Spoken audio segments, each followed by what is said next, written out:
محترم جناب محمد غزالی صاحب کراچی، السلام علیکم۔ ہم آپ کے ممنون ہیں کہ آپ نے ہماری ویب سائٹ اہلسنت.net پر ہمیں یاد فرمایا۔ آپ کا سوال موصول ہوا، جواب حاضر۔ آپ نے پوچھا کہ کیا ٹیلی فون پر نکاح کرنا شرعن منع ہے؟ میرے بھائی محمد غزالی صاحب، دیکھیے، اگر کوئی شخص ٹیلی فون پر نکاح کرے اور علماء اگر اسے جائز قرار دے دیں اور لڑکی یہاں سے بیچاری بند سمجھ کر اس شہر پہنچ جائے کہ جہاں حضرت داغ نے ٹیلی فون کر کے نکاح کر لیا، اور وہ آگے سے یہ کہے کہ میں نے تو ٹیلی فون کیا نہیں، اب کس کو پکڑیں گے؟ اس لیے نکاح کی تقریب جو ہے وہ پریکٹیکل ہونی چاہیے، جس میں گواہ موجود ہوتے ہیں۔ لڑکی کی جانب سے ایک وکیل، دو اس کے تقرر کے گواہ ہوتے ہیں، اور اسی طریقے سے دو شادی کے گواہ ہوتے ہیں، ایک قاضی ہوتا ہے اور کچھ لوگ اس کے محلے کے یا عزیز اقارب ہوتے ہیں۔ تو ان کے سامنے یہ نکاح ہوتا ہے، تو کبھی بھی دولہا اس پوزیشن میں نہیں ہوتا کہ وہ انکار کرے، پھر یہ کہ ان کے دستخط بھی ہوتے ہیں۔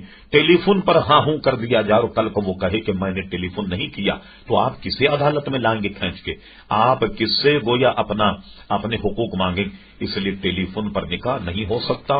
علماء نے تو بہت پہلے، سینکڑوں برس پہلے یہ لکھ دیا کہ آواز کی مانند آواز ہو سکتی ہے اور تحریر کی مانند تحریر۔ آپ نہیں دیکھتے کہ ٹیلی فون پر کبھی کبھی کسی کا ٹیلی فون آئے تو آپ کو یہ ترشح ہوتا ہے کہ فلاں آدمی بول رہا، لیکن جب نام پوچھا جائے تو معلوم ہوتا کہ وہ نہیں بلکہ دوسرا ہے۔